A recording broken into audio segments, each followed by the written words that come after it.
Pauta de Análisis.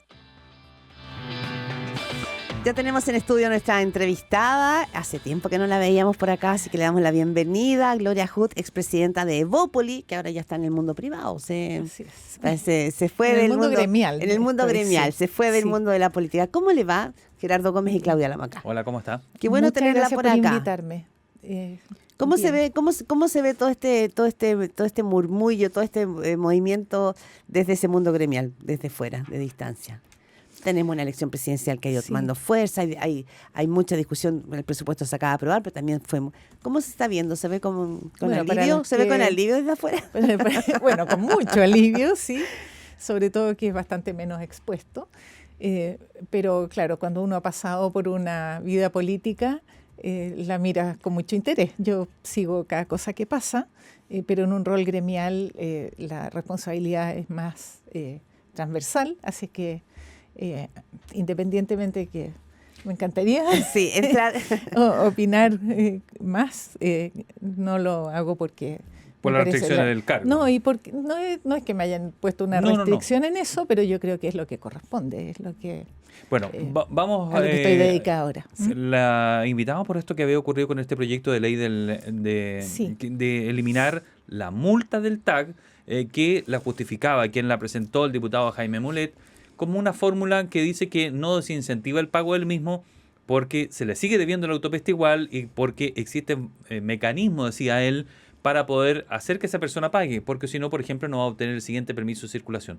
¿Esto pone en riesgo las concesiones que hay en Chile?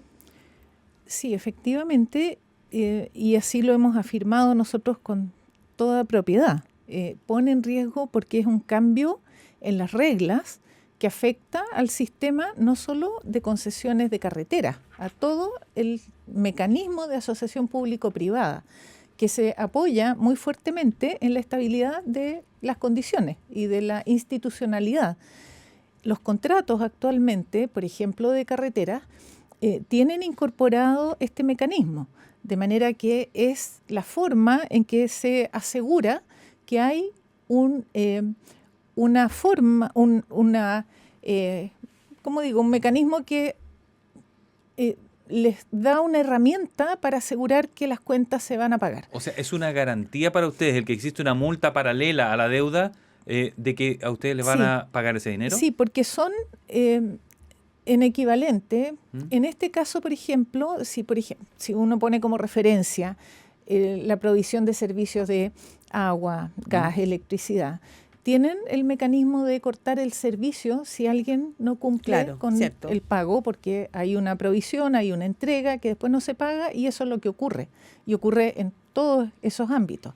En el caso de estas carreteras, y especialmente con flujo libre, que es hacia donde están yendo todo el sistema, no existe ese mecanismo, no tienes cómo impedir el paso. Entonces, en el caso de las interurbanas uno podría pensar, ya volvemos al peaje manual, que es indeseable. O sea, las personas lo que más han pedido es el flujo libre y hacia dónde está yendo todo el sistema. En las urbanas no tienes cómo controlar, no puedes poner peajes por los volúmenes. Sí. Entonces, esto es lo único, es la herramienta más clave que asegura que hay un flujo y eso ha funcionado durante décadas. Es parte muy estructural de los contratos. Claro. Entonces debilita el sistema, más allá de la discusión que pueda haber sobre que la multa, que además es una multa de tránsito, no es una recaudación que vaya a las empresas, nada. Eso se paga en las municipalidades y afecta los ingresos municipales. Han reaccionado algunas municipalidades sobre este tema, pero veámoslo desde el punto de vista de la ciudadanía, o de lo que ha planteado el diputado Jaime Mulet, que es el diputado y ex candidato presidencial que ha levantado esta bandera. Primero, ¿usted le parece una medida populista? Y segundo, cuando él dice no se busca eliminar las concesiones, ni el pago de los peajes, ni el televías, ni el TAG, sino finalmente poner fin a multas abusivas. Esa palabra abusiva puede hacer sentido en sectores de la ciudadanía que han terminado con multas muy altas. Es que esa es una discusión distinta, porque si él considera que la multa de tránsito es de un valor muy alto, tal vez puede proponer algo para ajustar la multa, que también tiene un impacto, porque si ustedes miran la escala de multas, la escala que baja es prácticamente irrelevante. Entonces, también es una discusión que igual produce daño, pero sería legítimo que él diga, me parece que el valor de la multa es muy alto, pero lo que él está haciendo es eliminar esa multa, es ponerla en cero, y al ponerla en cero, la consecuencia que tiene es que afecta gravemente la estabilidad de largo plazo del sistema de asociación público-privada, no solo en el ámbito de carretera, también en todas las demás, porque se percibe, y eso lo hemos experimentado en estos últimos días, se percibe por parte de los inversionistas que tienen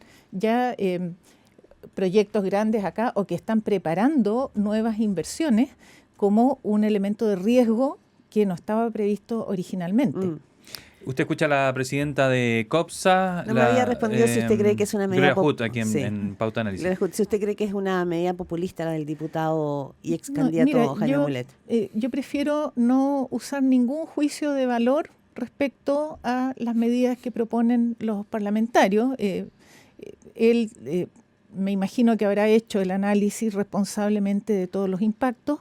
Si no ha tenido todos los antecedentes, ahora tiene la oportunidad, porque el proyecto vuelve a la Comisión de Obras Públicas y Transporte, y yo creo que en ese momento es bueno poner números, también hacer ver que sobre 95, 97% de las personas cumple. El sistema se sostiene muy fuertemente en el cumplimiento de las personas.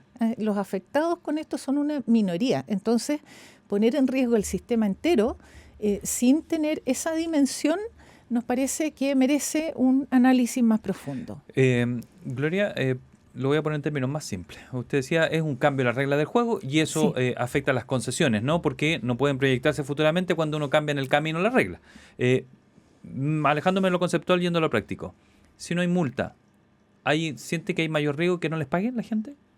Evidentemente. Si no hay multa, el mensaje es como pase nomás. Entonces tiene varios impactos, no solo el que la gente no pague, porque si acumulas la deuda y no te pasa nada, hay muchas personas que van a optar por eso, ya lo hemos visto en otros sectores. Claro, y aumenta, y si no tiene ninguna sanción, eso empieza a ser irrelevante. Pero además tiene otros impactos operacionales que van a afectar al resto de los usuarios, porque si eso ocurre, la entrada, digamos, libre al sistema de autopistas puede aumentar la congestión mucho antes de lo que estaba previsto y afectar la calidad de servicio del resto, del más de 95-97% que paga y que usa el sistema y responsablemente cumple con lo que le corresponde, que es cuando usó, pagó su cuenta. ¿Y jurídicamente esto se puede, ustedes, perseguirlo, apelar por el cambio de la regla del juego de la concesión que obtuvieron? Nosotros lo que estamos haciendo es dar un seguimiento a la trayectoria del proyecto, que vuelve ahora a la Comisión de Obras Públicas, y confiamos en que esa sea una instancia de conversación con mucho mejor sustento de los impactos y técnico, con las dimensiones de esto, a qué usuarios afecta, a cuántos dentro del sistema, qué impactos jurídicos podría tener, entre ellos, por ejemplo, que haya alguno que se sienta afectado en alterar el contrato. Aquí falta también la opinión del Ministerio de Obras Públicas. No nos olvidemos que estos son contratos de asociación público-privada. Claro, hay un socio Estado y un socio privado, y entre los dos perseguimos el mismo objetivo. Sí. Y eso también es importante tener en cuenta, porque el Estado de Chile es el que invita a hacer la inversión, y hasta ahora eso ha resultado muy bien.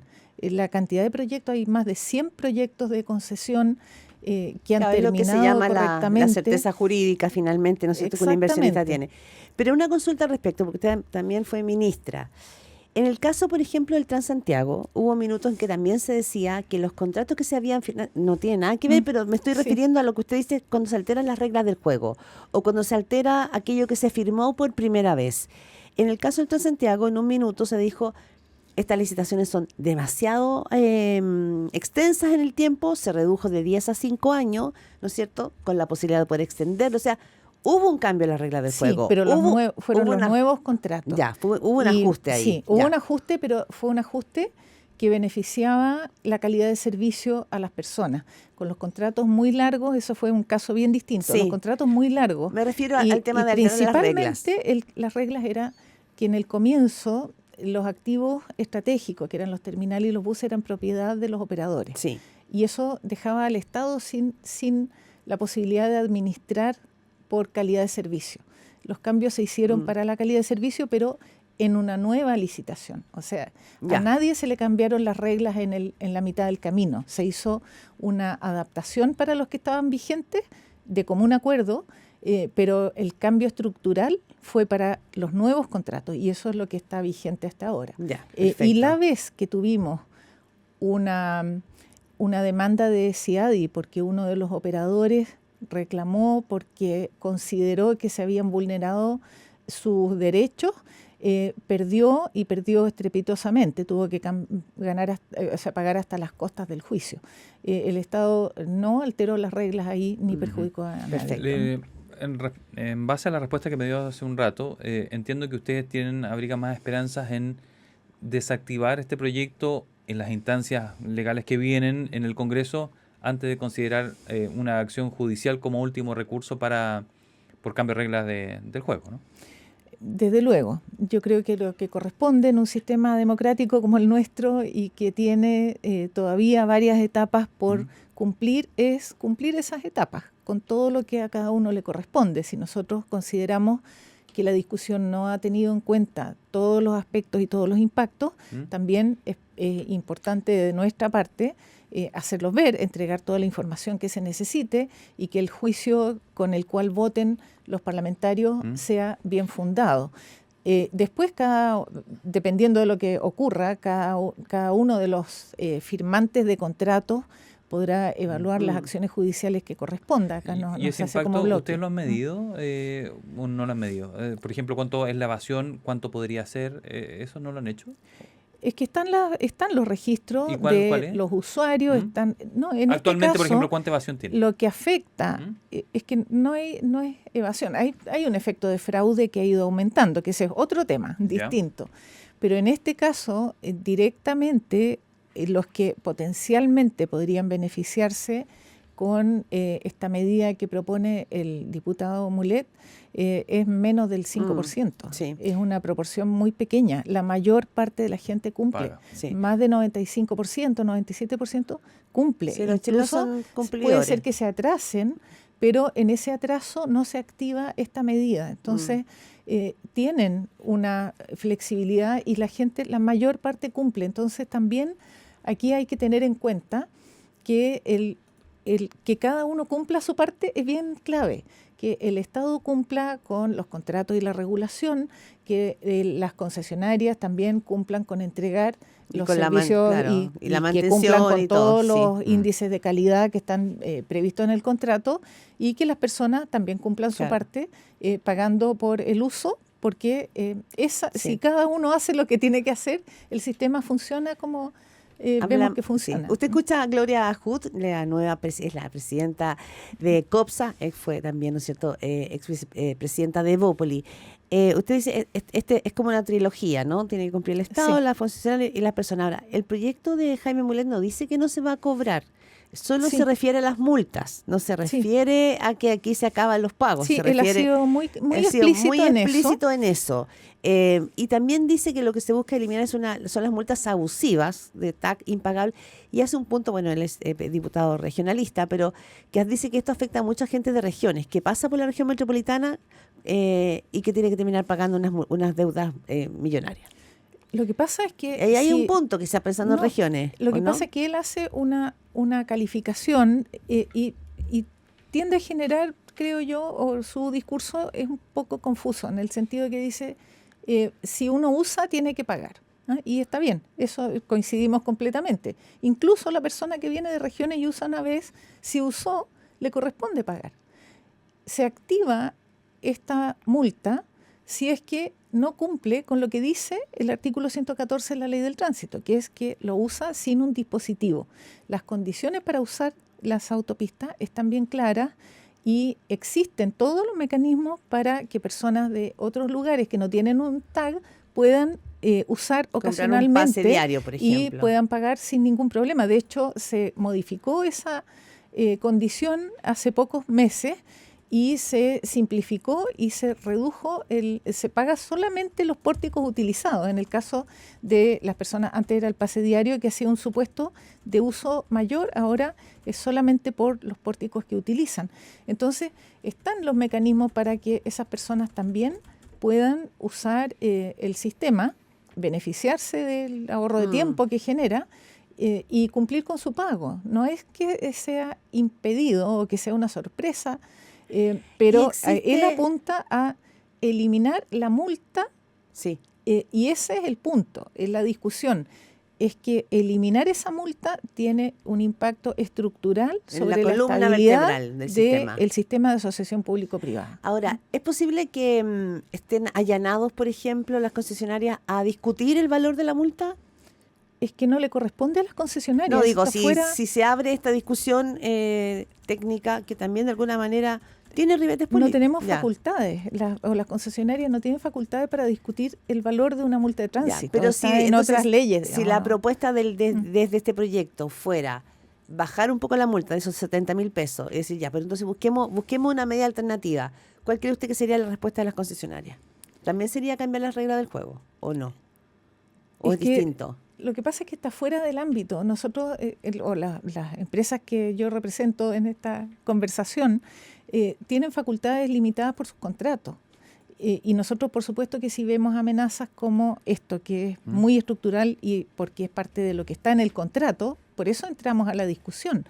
Pero el monto, me acuerdo cuando discutíamos, por ejemplo, el caso de algunas leyes de seguridad del tránsito, cuando veíamos aumentos de pena, si tú recuerdas el caso de la ley Emilia, en fin. Y cambiar la penalidad o cambiar el monto de una multa es algo que está fuera del ámbito que podemos discutir nosotros, porque el esquema de multas tiene toda una lógica. Y me acuerdo que en ese caso fue a la Comisión de Constitución y Justicia, porque se tenía que ajustar todo el resto de los criterios de multa. Entonces, no es una discusión fácil, pero no es algo que esté dentro de lo que nosotros podamos calificar. Lo que sí podemos calificar es que si eso se elimina o se modifica sustancialmente, el impacto que tiene sobre el sistema es grave. Claro, yo me refería no a eliminar, sino que a qué pasaría con que hubiese una modificación respecto del precio de lo que pasa es que esas multas, como es una multa de tránsito, lo que se haga con eso califica o afecta todas las otras infracciones de tránsito a las que se aplica esta misma multa, el mismo nivel de gravedad de la multa. Entonces si bajas eso, podrías afectar el incentivo a conductas de seguridad de tránsito, por ejemplo, que sean también importantes y que al cambiar el valor debilitas ese incentivo. Usted escucha a Gloria Hood, presidenta de COPSA, expresidente de Bópoli, conversando con Pauta de Análisis. Estamos a puerta de una segunda vuelta presidencial. Sabemos que tiene restricciones para hablar de temas políticos, así que no se preocupe si en algunas no puede responder. Pero sí, ustedes, indistintamente del gobierno que sea, tienen que relacionarse con el mismo y desde el punto de vista de las concesiones. ¿Cuál es la salud que tienen? Y si funciona igual para ustedes con el gobierno que sea en cuanto a lo que proyectan que puedan obtener en cuanto a desarrollo de concesiones en Chile. Sí, la asociación público-privada está muy estructurada sobre contratos de largo plazo, de manera que es muy importante justamente mantener estas reglas transversalmente. Yo hace poco he hecho algunas presentaciones, junté datos, hay más de 100 proyectos que se han adjudicado, todos han terminado correctamente. Es un sistema que ha pasado más de 7 gobiernos y hace poco fui a un panel que fue muy bueno sobre infraestructura. Había un representante del comando de Janet Jara, otro de José Antonio Cast y en ese tiempo de Evelyn Matei. Y las declaraciones de los tres fueron prácticamente idénticas en el sentido de avanzar en infraestructura pública a través de asociación público-privada. Y el rol de la infraestructura como mecanismo de activación de la actividad económica. Ya, o sea, hay una conciencia general. Lo que nosotros percibimos es que sí hay una un contexto favorable a que este modelo siga funcionando en el tiempo, este mecanismo, digamos, de asociación público-privada, del gobierno. Y más aún que amplíe a otros sectores. Este modelo se ha ido además diversificando. Partió con autopistas interurbanas, si ustedes se acuerdan. Después se incorporaron las urbanas. Después hay una capa grande de otras concesiones de estaciones intermodales, de corredores de transporte público, de centros de eventos. Se ha ido hospitales, entre los socios de COPSA hay hospitales, recintos penitenciarios, aeropuertos. Es lo que ha permitido que la infraestructura pública de Chile alcance un estándar que está encabezando la región. Entre Chile y Brasil, según lo que el último informe del Banco Interamericano de Desarrollo, encabezan por lejos la calidad de la infraestructura pública. Gozan de buena salud las concesiones en Chile, diría, y se mantendrían indistintamente el color político que tengamos desde marzo. Es lo que nosotros esperamos que ocurra, porque son, como digo, proyectos de largo plazo donde hay más de 60 empresas o grupos de inversionistas, incluso fondos de pensiones internacionales invierten en proyectos en Chile.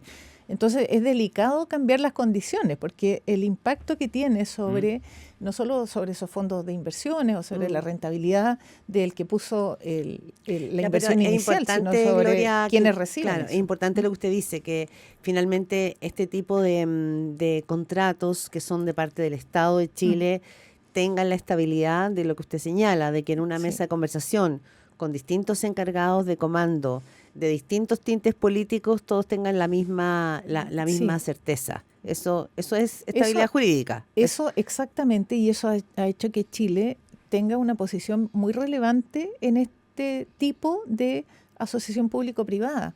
La regulación se está tomando como referencia. Yo estuve ahora hace 2 semanas en Panamá, invitada a contar cómo es el marco regulatorio de Chile, porque ha sido un sistema que se mira como modelo al menos para la región, pero también muy avanzado. Nosotros fuimos de los primeros países en el mundo que implementamos, por ejemplo, el peaje de flujo libre. Había 2 o 3 tramos de concesiones en países desarrollados, entonces fue una cosa bien audaz implementar esa tecnología. Y por eso Chile es visto como un referente, y eso hay que cuidarlo, porque es lo que ha permitido tener, y por eso digo que esto es importante cuidarlo más allá de las carreteras. No sé si ustedes han ido al Hospital Félix Bulnes, por ejemplo, que es un hospital hecho por asociación público-privada, operado por el Ministerio de Salud. ¿Hubo resistencia a concesionar esas cosas? Hubo resistencia, pero basta ir a verlo para ver la calidad de infraestructura que reciben las personas. Es un estándar de clínica privada. Y que eso sea el estándar de infraestructura pública es algo que todos queremos. Todos queremos que en todo lo público tengamos buen nivel. Ahora, el resorte ahora va a estar en el mundo parlamentario, digamos. El mundo parlamentario es desde allí que están viniendo finalmente cuestionamientos a ese sistema. Sí, pero por eso es que es tan importante, pero no generalicemos, no es todo el mundo parlamentario. Hay algunos que apuntan a una parte que yo creo que es más bien acotada, que es el pago de las cuentas. Y eso es una discusión legítima. Sin embargo, aquí hay un bien mayor, digamos, por resguardar, y uno puede perfeccionar. En el tiempo los contratos se han perfeccionado, hay convenios complementarios para obras adicionales, pero no se han hecho modificaciones contractuales que afecten la estabilidad del sistema. Los detractores dicen que eran contratos abusivos hacia los clientes. ¿Usted no comparte ese criterio? Lo que pasa es que primero es un juicio de valor, pero además, en este caso, cuando se califica de abusivo, no se califica el contrato de concesión, se califica la multa de tránsito. Entonces, por eso digo que son discusiones por carril separado, y es muy importante saber a quiénes afectan, cuáles son los números, cómo se sostiene el sistema con la mayoría muy grande que paga. Sí, bueno, habría que ver ahí qué pasaría, ¿no? En un caso así, porque finalmente no estamos hablando de la propuesta de un diputado solamente, o un ex candidato presidencial. Estamos hablando de un proyecto de ley que fue aprobado en la Cámara y que ahora va a ser devuelto Y a por la todo el oficialismo votó Claro, a favor. por eso digo, estamos hablando de algo que está avanzando, que ha tenido un paso parlamentario en adelante. Sí, nosotros confiamos en la institucionalidad firmemente, yo como exfuncionaria pública, más que nadie, y creo que con buena información las decisiones se toman mejor y nosotros tendremos que aportar la información y darle seguimiento a las etapas que vienen.